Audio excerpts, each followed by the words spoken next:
Hello, everyone, and welcome to Martial Opera's Oral History Project. My name is Alison Saporta, and I'm a soprano. I'm here today to speak with composer Shirley J. Thompson, and for this project, I will be performing her incredible piece, Precious Skies. Shirley, thank you so much for spending this time with me today. I'm so happy to have you here. Thank you for inviting me to the interview, Alison. I'm really excited about it. Looking forward to your questions.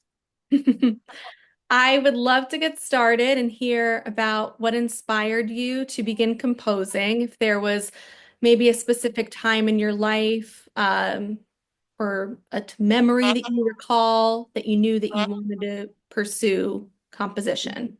Yeah. Well, I don't actually recall a time when I wasn't making up little pieces and tunes. I was always improvising at the piano. I was always, when I got my violin, I was always playing little tunes on the violin. Um, I think more directly, um, when I was taking my A-level music um, course towards going to university, I started to write music for my friends who were on the course, and they were a flautist, pianist, and myself a violinist. And I started to write music for them. And but it wasn't writing. I just thought I was having fun. I didn't think this is composing. I mean, I was writing at the weekend. My childhood was spent at the local music academy in various orchestras, chamber orchestras, string orchestras, recorder groups, choirs, symphonic orchestras. So I was very busy with in various groups. So mostly performing up until the age of 18 when I went to university and started to be more academic in what I was doing with music. But I did a lot of performed a lot of groups and ensembles and choirs. So I was really getting to know the repertoire. But for fun, I was writing music at the weekends, even as a student. I wrote lots of pieces, songs, string quartets. So while my friends were at the pub, I was busy writing music. So a real nerd in actual fact. That's amazing. And I absolutely love your piece, Precious Oh, Skies. I thank you so love much. singing it. There's something about it. When I first started learning it, I connected with it right away.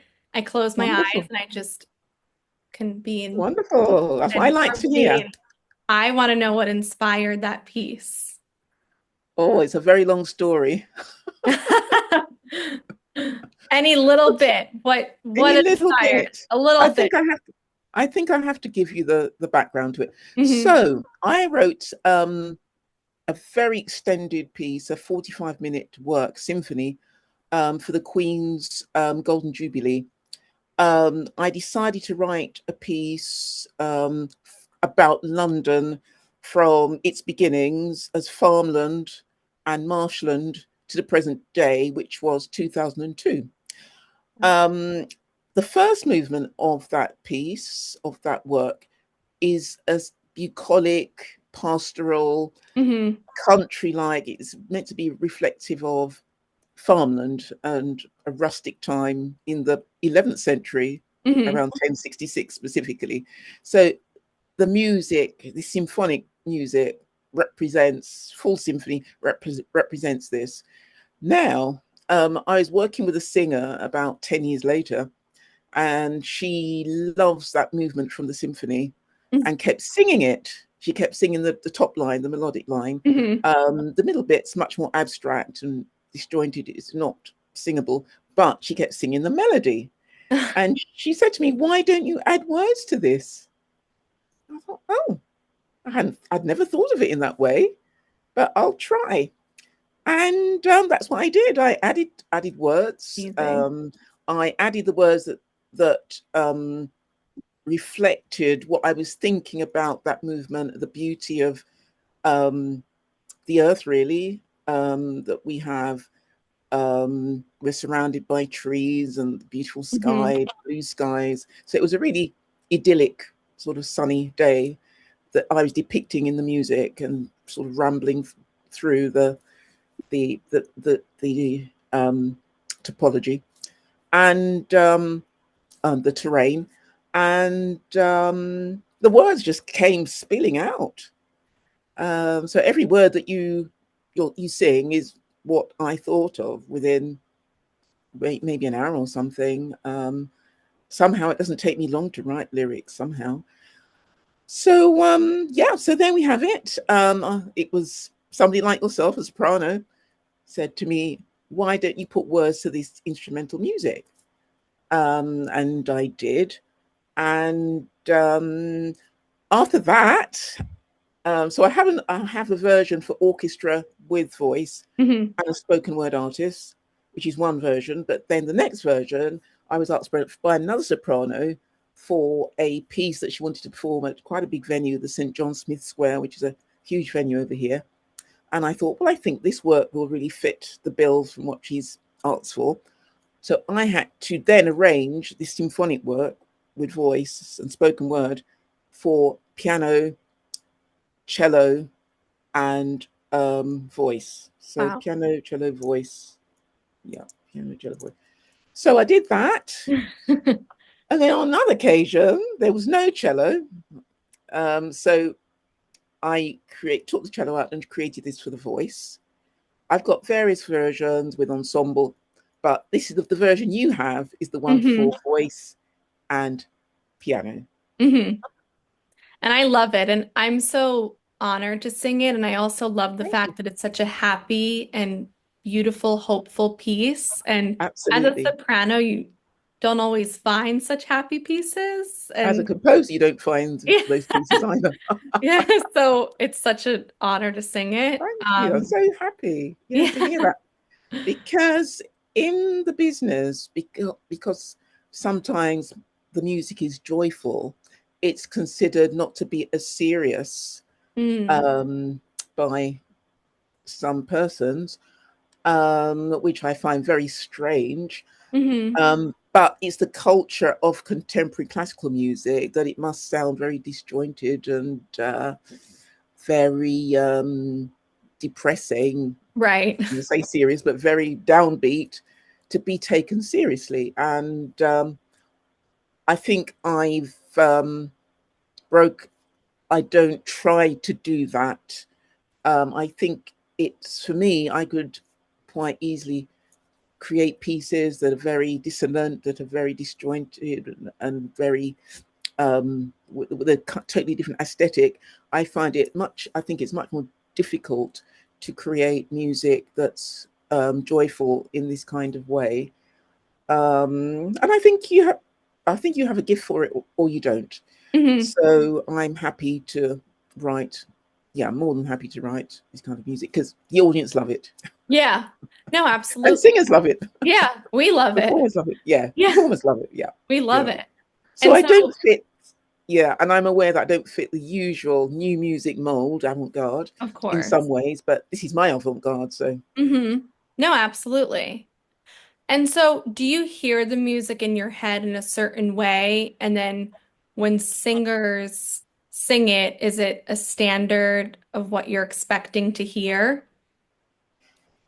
well, when a singer performs my work, it's always sublime. Hmm. Because when I'm writing everything on a Sibelius program and I'm singing it back. so when Right. I so when I hear a singer, it's whoa, it's Yeah. splendid. And singers really respond to what I do. They say I write very well for them, and I like that. Hmm. And a performer always brings much more to the work than I could ever imagine, more often Right. than not. Right. No, that makes total sense. And how do you choose the instructions in the piece to communicate to a singer that you may never meet? Yeah, I think I'm pretty explicit. I Hmm. will say please, smooth here or slower here or with more forceful here. So I'm very explicit in my instructions. Mm-hmm. No, I think you are too. I mean, when I was learning Precious Skies, even if we had never met, I'm like, oh, I feel like this is what Shirley would want here, and this is what Shirley would Ah, want here. And I'm really that's happy to hear that. that's so Very happy. helpful for me too, Yeah. honestly. And you don't always get that with Oh, compositions, I feel. So it was really interesting. I'm very happy to hear that. Yeah. And every singer obviously brings something different to a piece. And for Precious Skies, what are you hoping that I bring? Yeah, I'm hoping you bring yourself with no preconceived ideas. I know the conservatoire training is sing it like this person, sing it like that person. My art composer, as an art composer from the arts world, is always never be like anybody else. Yeah. So I don't expect you to sound like anybody else. I imagine your wonderful personality will come across, and that's what gives the performers the piece its distinction, and the performance its distinction is your individuality, is you. So that's what I'm expecting. Not expecting you to sound like anybody else. I've got no expectations. Just kidding. Yes. Okay, Aretha Franklin. Yeah. Imagine. No, she's amazing. I know we talked about some singers that you love, and she was up there. Aretha Yeah, she's definitely. Franklin, you love Jennifer Hudson, you said. Oh yeah, yeah, yeah, She's amazing too. yeah. Um, and do you when you're composing for voice, do you want singers to have that dramatic experience while singing, or is it more like pure music? Or I guess what is important to you? Is it the text, the interpretation, the melody? Yeah, sure. It's all of those things. And certainly with my operatic work, I'll sit down with performers and we talk through the text, the subtext, the history. So the performer becomes very grounded in the piece and knows exactly where it's coming from, and the intention of it. And I think, from my experience, performers have found that extremely helpful, Hmm. to know the intention, to know all of that subtext, Hmm. and then after that, technicalities I will leave with them. Yeah. Um, but the other narrat- narratological stuff, um, if there is a narrative, I we will speak through about that. And quite often, a performer does want to know what's behind it. Hmm. What's your intention? Yeah, Yeah, absolutely. No, intention's so important. I feel like yeah, when I was in college and grad school, even going back to high school, I went to performing arts schools and they were public schools in the city. And it was always like, what's your intention with this? What's your intention with yeah, that? And I yeah. never fully understood it until I went to college. And I'm like, oh, it makes sense now. But until you really put yourself in the shoes of singing an aria and figuring it out and while you're singing an art song and what's your intention, it does make a little more sense.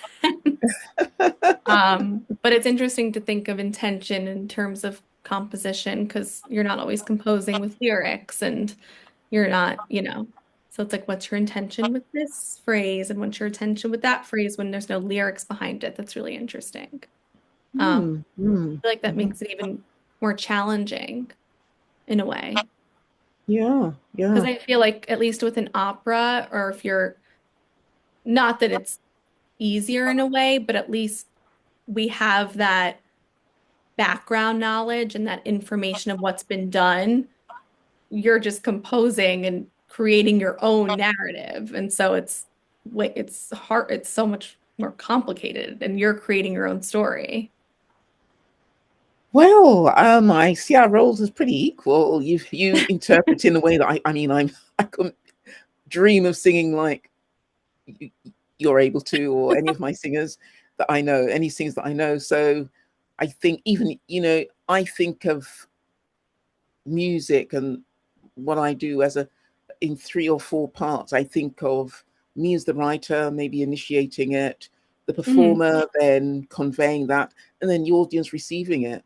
So Yeah. I'm thinking of all of those things when I write, and yeah, and all those things are to me equally important, because what's the music without an audience? Well, and Hmm. there's no music without a performer Yeah. to perform it. Right. So yeah, we're all So part true. of it. Yeah, Yeah. it's a community, No, absolutely. and And I'm all about community. yeah, It takes a village, is it? Yeah, it takes a village. it takes a village. I like that. We should get that takes a village TM. Um, and what are your, like pet peeves about singers? What are things that we don't get that you wish we did? Well, for me, when a singer performs my work, I mean, it's mesmerizing. Hmm. I've got no idea how you learn it, how you able to reach those notes, how you go from one note to another. No, it's a utterly mesmerizing experience to me. In fact, I'm happy to come along to any vocal workshop at any time, because I'm always trying to learn about the voice. I just think it's absolutely mesmerizing. Hmm. It is mesmerizing. It's so Yeah, cool too. yeah, exactly. It's Yeah, fun to be able to sit in on lessons and coachings and exactly. I love all of that. And then, yeah. I love learning. I mean, I just love it. Yeah. Hmm. So, I will always sit in. I'm somebody that likes to go into rehearsals. I like to see what's going on Hmm. behind the scene and how things are created, how things are built. How do you build a performance? Hmm. Um, I think that's fascinating. I suppose, in a way, it's like watching an athlete. Yeah. What it takes for them to do that 100-meter sprint, or a ballet dancer, or any kind of endeavor, really, when you're having to work so hard just for 5 minutes or something, Yeah. to find out what goes into that, you know 20 years of learning, or whatever. I mean, it's incredible, excellence. Hmm. It's a real achievement. And it's such a full body experience too. I mean, even if you're going Yeah, for an audition and it's a 5-minute audition, you feel like you just did exactly. an hour workout. Of course, yeah. Yeah, it's all Um, the preparation. yeah. It's always about the preparation. Hmm. It is. And that's what makes it exciting and always on your feet. And it's so Oh great. gosh, yes, absolutely, always on the feet. Yeah. And so when you're choosing singers to sing your pieces, what are you, focusing on and looking for? Yeah, well, singers choose me in a way, Hmm. because something registers in my body viscerally, like a vibration. So it's immediate. I don't have to do too much in terms of it. Just something, just I just feel something, and Hmm. that's it. Yeah. That's great. Um, After that, it's about the technicalities, but I think you can Hmm. always work on the technicalities. But there's a quality of voice that you cannot create. That is a gift, or something that you create, and it's something that I feel viscerally.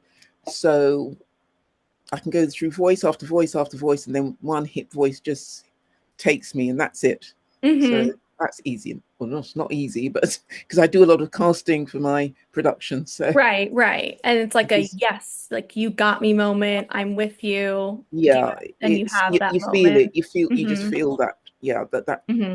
voice is right for that particular thing. If it's a part, a character, yeah, something I feel, and I think, as I go on and on, intuition becomes stronger and stronger, and I really go with it, more and more so. And yeah, it's a real guide Hmm. to much of what I do. You know, we through our education, we taught not to feel things, especially in art education, or certainly I was. Um, don't sway with the violin. Don't do this. Don't do Hmm. that. it's all very technical, and a lot of the feeling, I think, in classical performance is taken out of it. Um, so I think having to relearn that kind of knowledge or information um, has helped me to go with what I feel um, things should be, Hmm. rather than what I think things should be. It should be the two things. You got to feel it, think it, and feel it and think it. So it's matching those two very important methods. Hmm. No, that makes a lot of sense, especially when you're taught a certain way and a certain thing, like even for art songs, like if you're taught to just stand there and not move, and you go to an Absolutely. audition and you're just standing there and not moving, it's, a little boring. And so, That's how we're yeah, taught. I mean, I yeah, was taught never to move with the violin, and and I was swinging around, and I wasn't supposed to do that, and piano the same. And I think the way that we're taught puts off a lot of children, which is unfortunate. hmm, I don't think so much now, but I've heard yeah, so many stories where people have tried to learn an instrument, and a music teacher that's been taught in a particular way teaches in the same way. So yeah, there's a lot to do with music education, performance, the way that we're taught, and hopefully the culture will change yeah, with people like myself and hmm, yourself. And it is changing. It is changing, but I think there will be a sea change um, before too long. hopefully. I think we'll see Well, change. I think there has been, yeah, There has been, yeah, and hopefully we'll continue seeing change. yeah, but yeah, as a lot of the traditions are still in place. Yeah, yeah, Hmm. Yeah, absolutely. But fortunately, I work outside of that, in that I stage all of my productions are staged. right, right, So I don't have to conform to certain conventions right. ever. And I think that's why I decided not to become a violinist in an orchestra, Mm, and decided, well, a very long time ago, that I wanted to create music to yeah. be performed, not to perform Hmm. um, Mozart 40th again, or Bach. Well, I love all of that music, but I am much more interested in compose in my own music. Hmm. No, that makes complete sense. And do you feel like if you were born in a different era that your music would be different? Would your goals be different? Your sensibility would be different? I just don't know. Hmm. I know it's hard to. I don't know. I could be born in the Antarctic. I don't know. It's so dependent on so many Hmm. things coming together. I can Hmm. only speak about the here and now, and my parentage, and yeah, I can Hmm. only speak about the here and now. I've got absolutely no idea. I can Yeah. speculate on somebody that was born, uh, um, in the 11th century or medieval Hmm. female composers, and what they had, only Hmm. if you were in a nunnery were you before writing music, or has Right. that music surfaced? I don't know. I'm sure Yeah.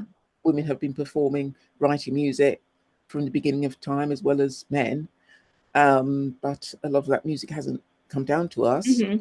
Hmm. So yeah, I can only imagine by what I've seen before, or what's been unearthed, and not much has. I mean, very little is Yeah. really known much before the 19th century.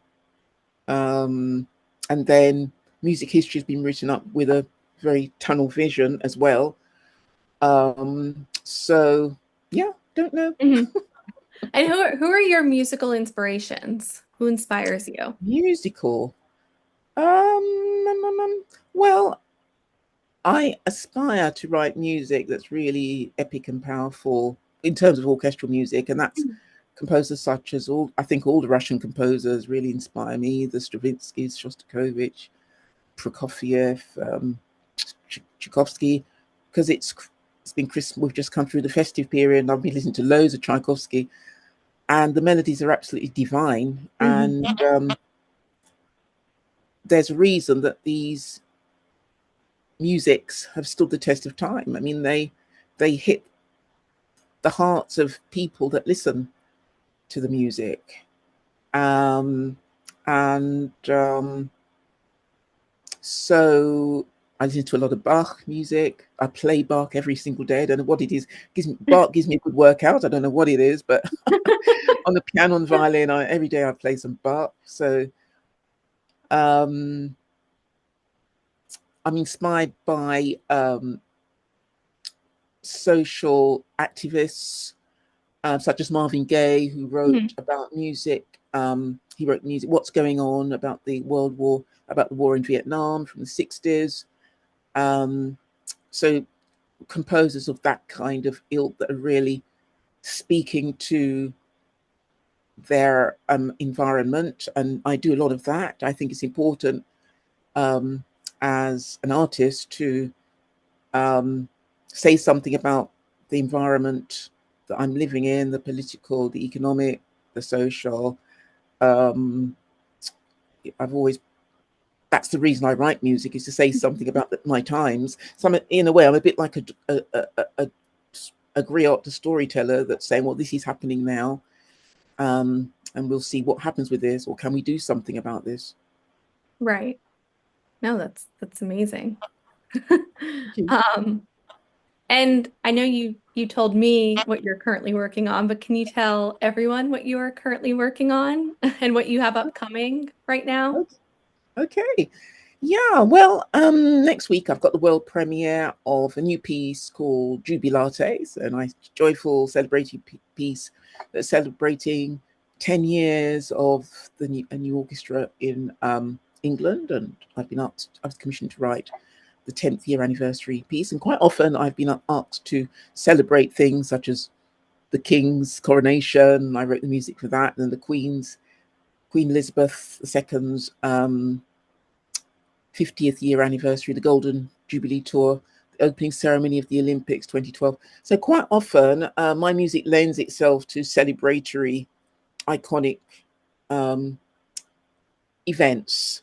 So I'm in the middle of that. I've just written a piece for an ensemble, and it's a break dance.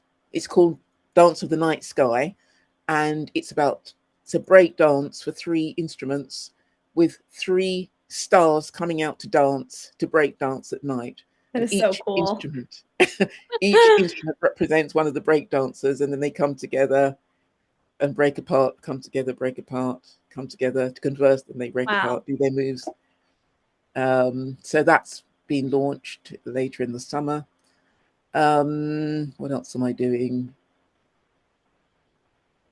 I'm writing for a violin and piano piece for a commission for to add to Semplice Sempre, which I wrote a couple of years ago. So I'm creating a set of violin and piano pieces because those are very much in demand. Because violinists are saying to me, we want more music like yours to play because we don't often get the chance. So um, yeah, That's doing amazing. that, doing that. Yeah. That's incredible. And my final question for you is if you could go back in time when you were starting out as a young composer and give yourself advice, what would that advice be? Keep going. Mm. Don't stop. Yeah. Do something every day, 1 or 2 hours at least every day, and enjoy yourself. Because when I was as composition students, we were never told about enjoying yourself. It was always a chore.